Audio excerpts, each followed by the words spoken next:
Alfred Marie-Jeanne, bonsoir. Bonsoir. Quel premier bilan de ce que nous pouvons appeler le coup de poker que vous avez tenté sur le centre atlantique?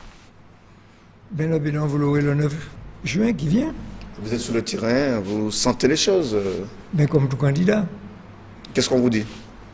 Ben, j'ai l'impression qu'il y a des gens qui sont de plus en plus insatisfaits de la pratique, disons ça comme ça, en tant que personne, de ce qu'on peut appeler de façon très philosophique la nouvelle gouvernance. Et qu'est-ce qui vous permet de dire que vous êtes en train de réussir? Ah, j'ai pas dit que je réussis, mais personne ne va pour perdre. En tout cas, personnellement, je pense que si les gens, comme on le perçoit, se déplacent, je pense même que c'est une affaire qui peut se régler dès le premier tour. Qu'est-ce qu'il y a à travers cette insatisfaction des électeurs que vous rencontrez? Il y a l'insatisfaction générale. Hein. Le monde est en crise, il ne faut pas exagérer, c'est la vérité. Mais la Martinique aussi. Et toutes les crises s'ajoutent ici. Mais deuxièmement, il faut reconnaître que j'ai l'impression que ceux qui sont là, disons, à la gestion quotidienne, n'ont pas encore perçu le degré de difficulté que nous avons. L'insatisfaction? Alors, l'insatisfaction. Et je pense qu'ils ajoutent des bobos sur les bobos, disons ça, c'est-à-dire des difficultés aux difficultés. Est-ce que vous écoutez vos adversaires? Je les écoute. Sur ce qu'ils disent? Mais ils disent n'importe quoi. J'entends par exemple dire que vous êtes un candidat incohérent, j'ai entendu ça. À quel titre? Par exemple, que vous ayez abandonné le Sud pour le centre atlantique, que vous ayez mis un jeune au centre atlantique, que vous êtes pris candidat sur le centre atlantique. Vous avez entendu ça? Oui, j'ai entendu ça, mais j'ai entendu plus que ça. Je vais résumer ça d'un mot en disant que c'est des argusides perdants. C'est-à-dire, lorsque vous n'avez pas d'argument, vous êtes obligé d'inventer n'importe quoi. On parle d'âge, c'est du racisme. On parle de parachutage. Oh, je n'ai pas laissé la Martinique, ça me semble. Je ne suis pas allé en Guadeloupe, je ne suis pas allé en Guyane, je ne suis pas allé en France pour être candidat. Donc je suis martiniquais et tout homme qui se trouve en Martinique ou toute femme a le droit de se présenter là où il veut.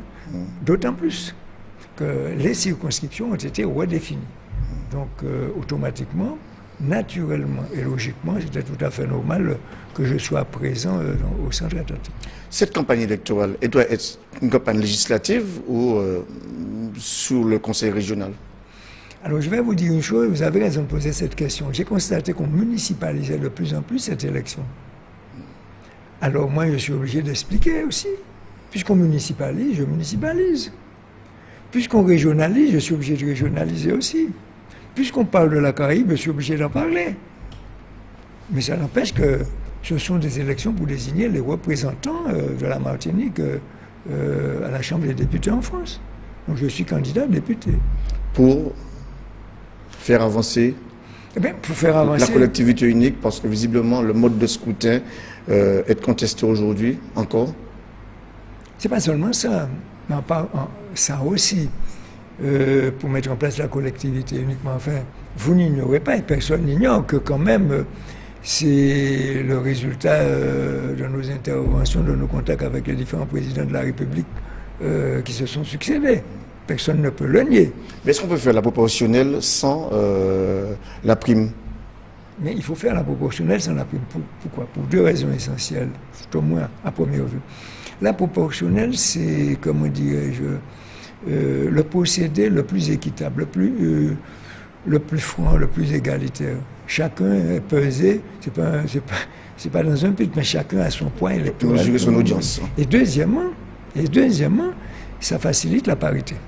Donc par conséquent, on n'a pas besoin à ce niveau-là de prime majoritaire. Je suis contre cela. Bon, d'autant que je l'ai déjà dit, je le répète, sous mes mandatures, j'ai pas bénéficié de prime majoritaire lors de ma première mandature, et j'étais contre pour la deuxième mandature. D'autant plus qu'au second tour, j'avais déjà obtenu la majorité.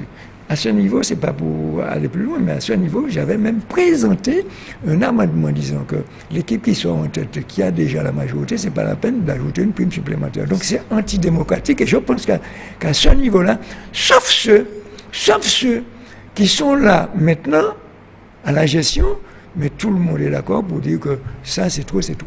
Même quand on vous dit que c'est pour stabiliser une majorité, pour mieux travailler. C'est moi vous dire, du temps de Césaire, il n'y avait pas de stabilité. Du temps d'Arcet, il n'y avait pas de stabilité.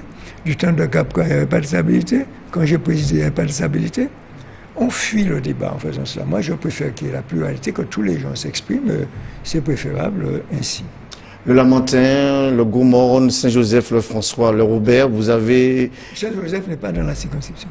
Le Gomorne, le Lamentin, le Robert, est-ce que par exemple au Robert, vous pensez que vous pourrez maintenir les scores que vous avez fait par le passé, notamment sur le Robert et le François?